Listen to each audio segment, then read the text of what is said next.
What did you do with your wife to celebrate Saturday night? We had family and friends in town and just ordered pizzas and watched some football and caught up with people, so it was a good evening. And watched the BYU game as much as I could. Lance, I do wonder, obviously a lot of work still to do, but in a season like this, when you get a win like that, does it feel a little better? Do you savor it a little more? Are you able to do that even? I don't know. You know, obviously after the wins, you feel differently. Obviously in the locker room, you know, it's everything we've been through this year, the disappointment and frustration. I think there's a sense there of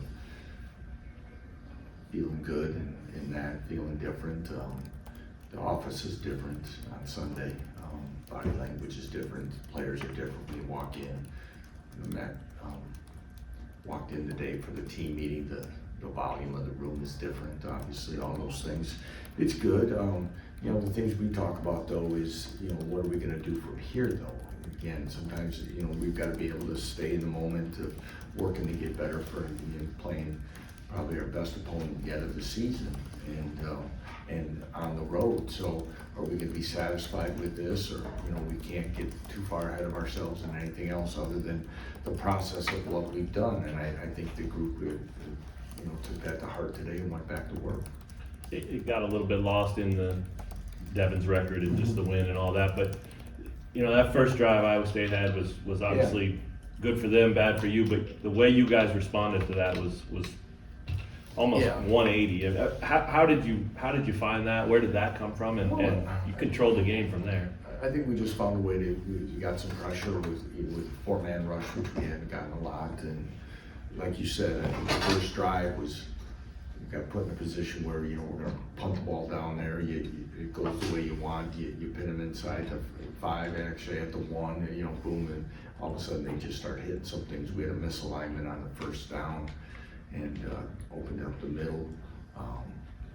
And then they get in a nice rhythm and bam, it's like, you know, all of a sudden you kind of feel that, you know, we're on our heels or whatever. But again, I think part of it was the quick strike that we answered and we put the game back at, you know, back neutral. And I think our guys were able to keep playing hard and stay confident in what we're doing and create some, you know, I think from that point on, the rest of the half, we played some pretty good football. So I don't know, there's not a magical, we're hitting this and all of a sudden it happens. That's kind of been the story of the year.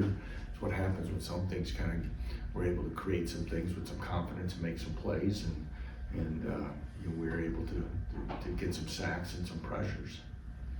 You mentioned BYU. Just have you followed their run much this season, or is it more this week? It's all ramping up. Well, it's probably more this year, Jordan. You know, it's, you know, I've got a lot of respect for Kalani Sitake and how he goes about it, and you know, I think I probably said it here, and as I always kind of bring up in these things, or even at media day, every year there's going to be a team that kind of comes out of nowhere in this conference. I think it's going to be a trend that we'll continue to see.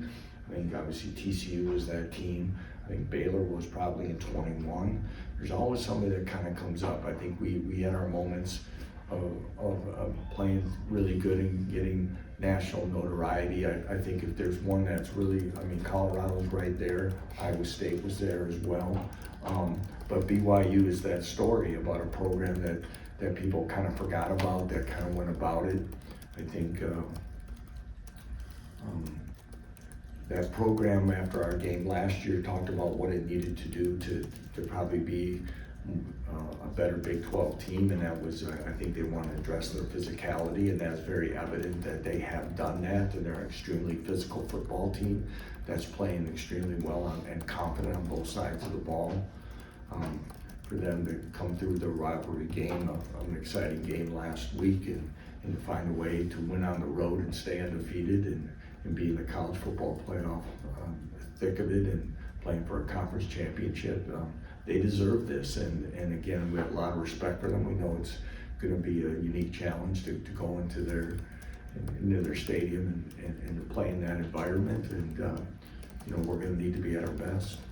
And obviously Bryce exited the game I'm sorry, Bryce Cable, who exited the game on Saturday, just how's he doing? He didn't practice today. I don't know where that'll be. I put him in the doubtful area right now.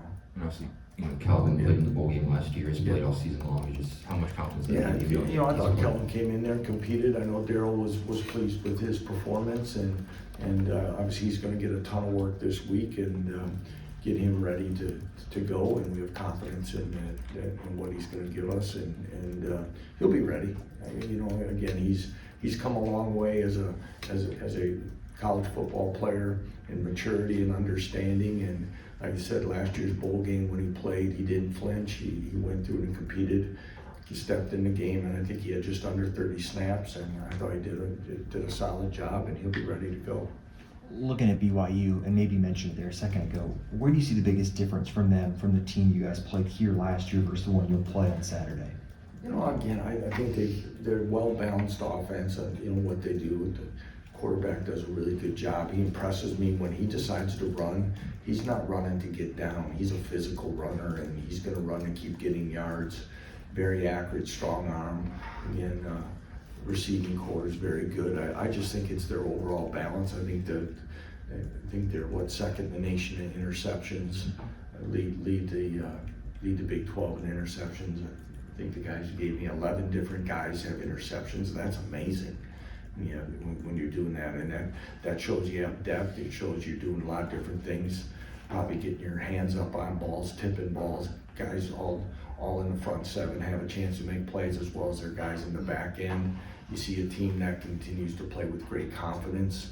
The Kansas State game, they got on a roll on some plays with a turnover, special teams play.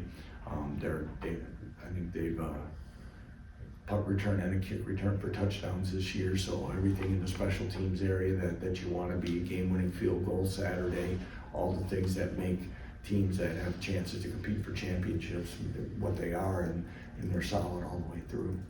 And looking back at Saturday real quick, Blake Harold and Taylor Davis are two redshirt freshmen that played a lot. How encouraged are you by their development and their ability to play without there being a drop-off? To watch Blake Harold, who's going to be a really good football player. He continues, Jim Pangos has been high on him since he arrived here, and what Blake's development is, and he plays hard. He's a good athlete. He's put the weight on needed to play inside. I think he continues to learn and get better. He's got a heck of a motor and does some good things. Taylor, again, Devin Dye left the game. Taylor had to play the majority of it. He continues to improve and show he can help this team. Continues to DK done a great job with him, working on getting to be a constant communicator and understanding. But Taylor's going to have a fine career here. And then schedule-wise for you guys coming back, I know last year in Nevada you stayed overnight. How do you guys plan on scheduling coming back when you are playing so Yeah, late? we tried to look at that again, and right now we'll come back after the game.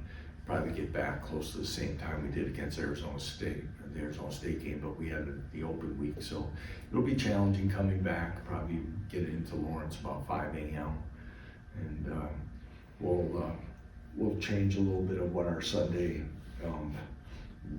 our check into the training room, and that will be later in the day, and try to let them get some rest. And then again, it'll be important. We know it'll be a physical ball game about our prep for the next one as well, but you got to kind of look at it. We did, it's kind of a cross when you talk to our guys. Some guys just want to get home and do that, and how much of that, when we did it, is it good to try to jump and get ahead of it and things. Right now, this is the plan. I'm not saying in future years that we won't look at it and probably study what a lot of teams across the country are doing on these late night games. Lance, I know you can't talk about names, but a couple nice commitments on the local front recruiting here in the last couple weeks. Do you see the winning paying off maybe with some of the local guys? I don't know. You guys talk with those people as much about those things as we do. We just think, again, continually people have taken notice of our program and how it's improved, what we're doing, the commitment made, all those things. I sure hope that winning always helps, but you don't want recruits to make emotional decisions based on 1 or 2 games. what their college career will be like. Hopefully they're looking at the big picture of what can be done, how it fits them and those things, but I've said it for a while, and I'd like to say even through the tough times this year that we felt like we continue to work the area as hard as we can, and we continue to get good positive feedback. And I wanted to ask you about the rule change this year about coaches not going on the road in December.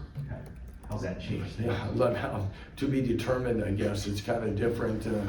You know, it's going to be unique because the portal's going to be open, and that part. You know, as we continue to work on a better recruiting calendar and a complete schedule for college football, it'll be unique in that regard as far as signing day and all the things that goes around with it. But as we continue to see things get sped up more and more, I think it'll be fine. You know, as always, you want to maintain and making sure your current roster is where it needs to be. So we'll see as we go, but it will be different, that's for sure. You mentioned Bryce Killer's doubtful. How would you describe Cole's status? Cole Ballard. You know, Cole's still probably in the doubtful area as today he's started a throwing program, and we'll see, you know, where it'll be at. Optimistic that he can start doing some more things as we go, but he has stayed tuned to what we're doing. How would you describe Isaiah's development over the course of this fall? I think it's been very, very good, and you know, again, today he got to take some first team reps and some of the things we were doing, tempo periods and things, and I thought he's got a great disposition about him and poise. He doesn't get rattled. He can, you know, he brushes off a mistake and flushes it really well and moves on to the next play. He continues to get better, and again, we're excited about his future. He wasn't the only one, obviously, but the pressure you guys did get, Jeremy Robinson was a big part of that, especially early. How good was it to see him get back in the mix like that? It was good. You know, again, I don't know if we've always had the pressures we've wanted all year. We've had games where you see Jeremy play, and I thought he played with a great motor all day. It was relentless in his pursuit, and to see him making plays was great to see. You know, the other one, as I think I said in the post game, was, you know, Ron McGee getting a chance, who's, you know, it's been a long road for Ron and a lot of different ways, and for him to have some success. You know, Dean had some plays. I thought DJ Warner, you know, put some pressure on some people, and again, we continue to rotate enough guys there that hopefully we can be fresh enough at the right times to create pressures when we need to. Anything else from Coach? Thanks, guys.